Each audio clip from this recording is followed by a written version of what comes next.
So the next question is, in the above question, important result is, so ये direct consequence है Gauss law का, जिससे prove होता है कि जो इलेक्ट्रिक फील्ड है वो 1/r² के प्रोपोर्शनल है, and it also follows from Coulomb's law. The first will be correct here. Next is the experimental verification of Gauss law confirms.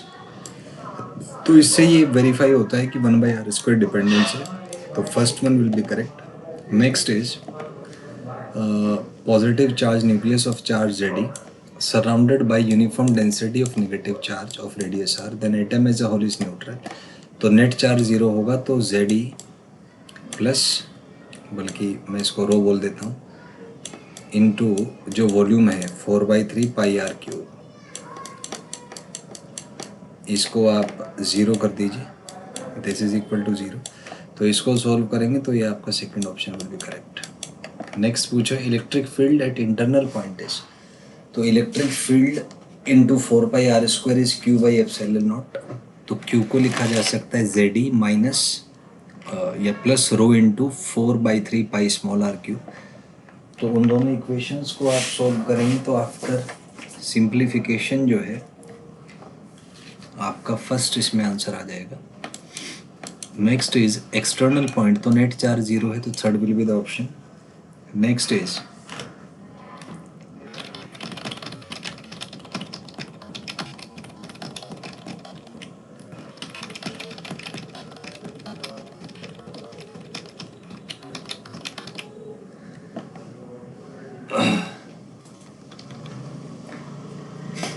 consider a uniformly charged infinite plane sheet in YZ plane. Electric field will remain unchanged. It is translated parallel to YZ plane. तो अगर YZ plane के parallel translate करेंगे तो infinite sheet है तो उससे कोई फ़र्क पड़ेगा नहीं, तो it will remain the same. Next is rotated about y x axis.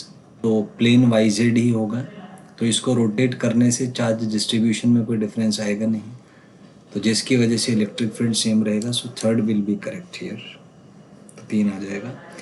Next is electric field must be same at, ये YZ के 2 पॉइंट्स दिए हुए हैं तो पूरे स्पेस में ही इलेक्ट्रिक फील्ड यूनिफॉर्म है.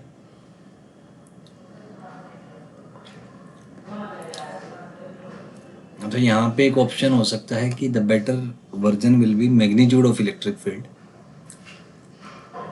या ये कह सकते हैं कि यहाँ पे कंडीशन है कि y1 y2 दोनों का साइन सेम है और z1 z2 दोनों का साइन इनका भी सेम है, अदरवाइज ये डिफरेंट हो जाएगा. सो इसमें बहुत ऑप्शन हो जाएगा under the assumption that y1 y2 and z1 z2 have the same sign. Next is in the above question translational symmetry along y axis shows that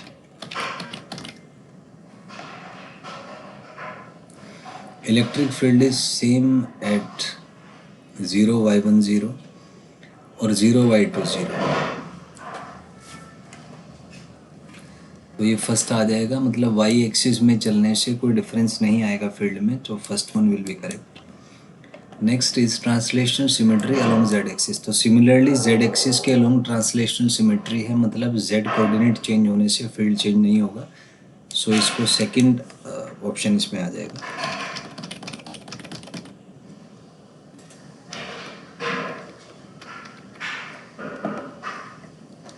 next is in the above question rotational symmetry about x-axis shows that electric field is perpendicular to YZ plane. Electric field is along x-axis. तो दोनों ही इसमें correct है, so third option will be correct. Next is in the above question which symmetry tell you that magnitude of electric field is constant. So it is independence from x coordinate, dependence on x coordinate. So ये है independence from x coordinate, तो first आ जाएगा. Next is infinite plane sheet of charge is in YZ plane. Electric field has same magnitude on all the points, has opposite direction on either side. तो दोनों ही correct हैं, so third option will be correct. Next is in the above question electric field can be graphically represented as. Third option आ जाए क्योंकि constant है. Next is electric and magnetic forces determine the properties of atoms molecules, bulk matter, all, तो सबकी properties जो है वो ये दोनों फील्ड्स की वजह से ही पता लगती हैं, तो इसमें ऑल आ जाएगा।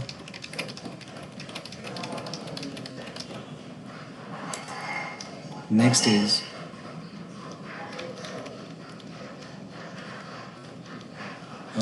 from simple experiments on frictional electricity, one can infer that there are two type of charges, like charges repel, unlike charges attract. All आ जाएगा इसमें 520 में, fourth will be correct.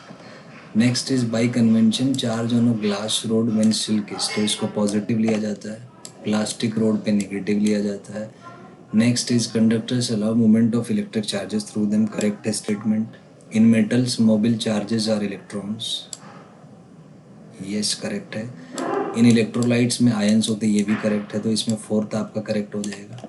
Next is electric charges has two basic property, three basic property होती है, conservation, addition और quantization, so third will be correct. Next question is quantization means that electric charge is always, it's an integral multiple of electronic charges, so second option will be correct here.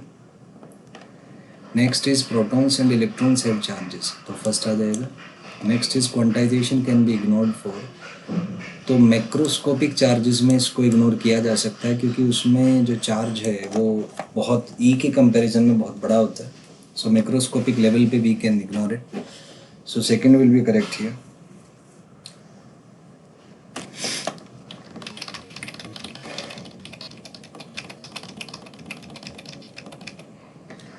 Next is additivity of electric charges means that total charge of a system is, it's the algebraic sum. algebraic sum माने sign के साथ उसको add करना है, तो second इसमें correct हो जाएगा आपका.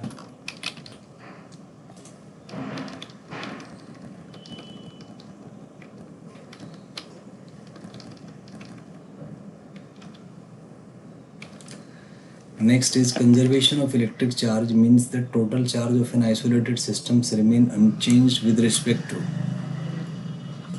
space or time. Yes, spatio time. So इसमें है with respect to time आएगा, so second is correct option. Next is when bodies are charged through friction, then there is a transfer of electric charge from one body to another.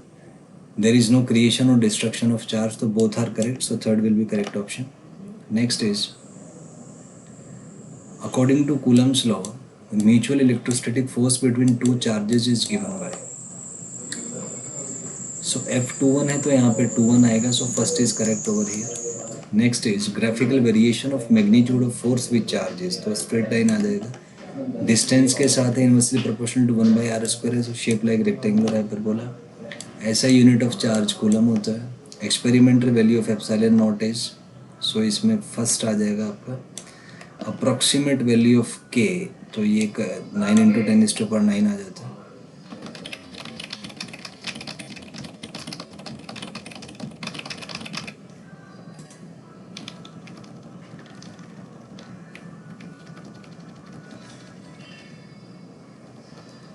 Next is the ratio of electric force and gravitation force between a proton and an electron is, तो इसका value ke² upon gm1m2 आ जाएगा, तो इसको आप solve करेंगे तो ये लगभग 2.4 × 10⁻39 इसमें आ जाएगा. Next is superposition principle is based on the property that force with which two charges attract repel each other is not affected by nearby charge, तो फर्स्ट आ जाएगा, first will be correct here. Next is for an assembly of charges force on any charge is the, तो force क्योंकि vector quantity है तो vector sum of individual forces आ जाएगा, second option will be correct. Next is electric field at a point due to charge configuration is the force on a small test charge, force divided by the charge, so electric field force divided by the charge होता है, so second will be the correct option. Next is magnitude of electric force field due to a charge q is, so इसमें बेहतर है ये, क्योंकि magnitude पूछा है तो हमने मोड q लगा लिया, so fourth is correct क्योंकि दोनों ठीक हो जाएंगे. Next is electric field due to point charges, radially outward, radially inward, तो दोनों ही ठीक है. सो थर्ड ऑप्शन विल बी